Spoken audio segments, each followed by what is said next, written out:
কওকচোন আপোনালোকৰ আজি কি উদ্দেশ্য? নমস্কাৰ। বডোলেণ্ড মুভমেণ্ট এক্স ৱাৰ্কাৰ এছ'চিয়েশ্যনৰ তৰফৰ পৰা সংবাদ মাধ্যমলৈ আমাৰ আন্তৰিক শ্ৰদ্ধা জ্ঞাপন কৰিলোঁ। আজি আমি আমাৰ এটা এক্সিকিউটিভ মিটিং আছিল চেণ্ট্ৰেল কমিটিৰ প্ৰাক্তন বড়োলেণ্ড মুভমেণ্টৰ যিটো কৰ্মীসকলৰ যিটো এছ'চিয়েশ্যন, এই এছ'চিয়েশ্যনৰ এখন বৈঠক আছিল। এই বৈঠকত আমাৰ বিভিন্ন প্ৰস্তাৱ আমি গৃহীত কৰিছোঁ। পোনপ্ৰথমে আমি নতুনকৈ যিটো গঠিত BTR যিটো চৰকাৰ, প্ৰমোদ বড়োৰ UPPL দল বা যিটো সন্মিলিত এটা চৰকাৰ, এলায়েন্স যিটো গভৰ্ণমেণ্ট, আমি স্বাগতম জনাইছোঁ। এই চৰকাৰৰ তৰফৰ পৰা চৰকাৰৰ জৰিয়তে আমাৰ BTR অঞ্চলত শান্তি সম্প্ৰীতি উন্নতিৰ কাম যথেষ্ট হ'ব, আমি আশাবাদী। আমি আজিৰ তাৰিখত সুদীৰ্ঘ আন্দোলন কৰি যিবিলাক মানে বঞ্চিত হৈছে উন্নয়ন বা সা সুবিধাৰ পৰা, এওঁলোকৰ কাৰণে যাতে আমি সা সুবিধা প্ৰদান কৰাব পাৰে, ইয়াৰ কাৰণে আমি চৰকাৰৰ লগত আলোচনা কৰিম। উন্নতি পলমে আমি আমাৰ এটা স্বজাতি দল যাব প্ৰমোদ বড়ো চিফ মহোদয়লৈ।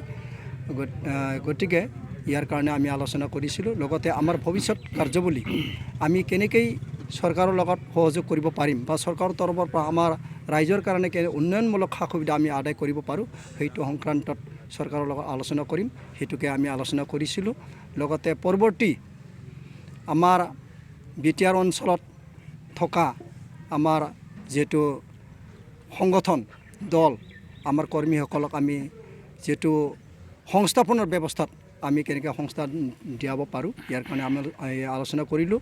লগতে আৰ্থিক দিশত মানে ৰাইজৰ উন্নতি আৰু সমাজৰ উন্নতিৰ কাৰণে আমি অংশগ্ৰহণ কৰিম, চৰকাৰৰ লগত আমি সহযোগ কৰিম, সেইটো কথাকে আমি আলোচনা কৰিছিলোঁ। ইতিমধ্যে প্ৰাক্তন NDFB কেডাৰসকলক পুনৰ সংস্থাপনৰ কাৰণে চৰকাৰে যোজা কৰি আছে।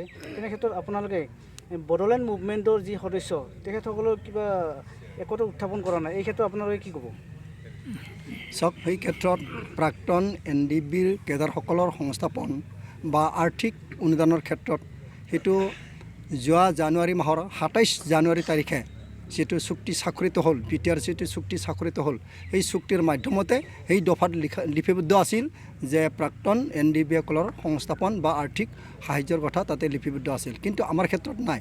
তথাপিও আমি যোৱা নিৰ্বাচনৰ আগে আগে আমি UPPL দলৰ মুৰব্বী বৰ্তমানৰ যিটো চিফ প্ৰমোদ বড়ো ডাঙৰীয়ালৈ আমি আলোচনা কৰিছিলোঁ।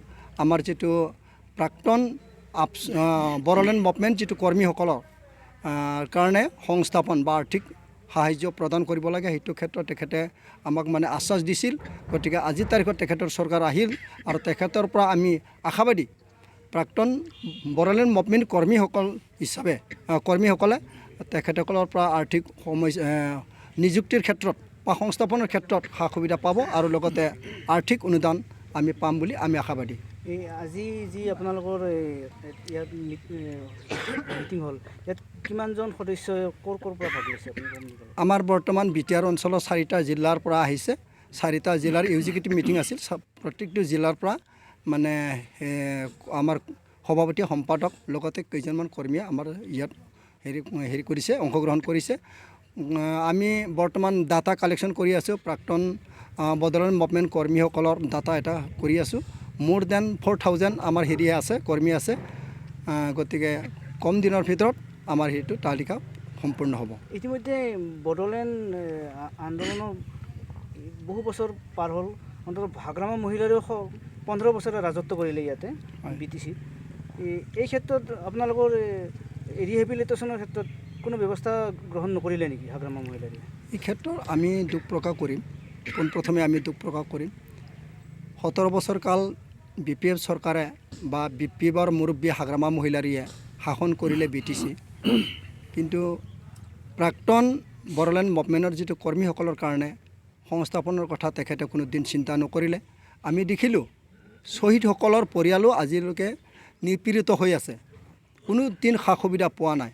প্ৰাক্তন BLT সকলেও মানে সুবিধা পোৱা নাই বহুতে আজিৰ তাৰিখলৈ। গতিকে আমাৰ কথা তেওঁ কোনোদিন ভাবিবলৈ সময়ে বা কোনোদিন চিন্তাই নকৰিলে। গতিকে এই এলাগী হৈ থকা এই কৰ্মীসকলৰ প্ৰতি আমি বৰ্তমান চৰকাৰে যিটো আমাক আশ্বাস দিছে, গতিকে আমি আশাবাদী কম দিনৰ ভিতৰত আমাৰ বি টি আৰৰ নতুনকৈ গঠিত যিটো চৰকাৰ এই চৰকাৰৰ তৰফৰ পৰা আমি সহযোগ পাম বুলি আশাবাদী। ধন্যবাদ।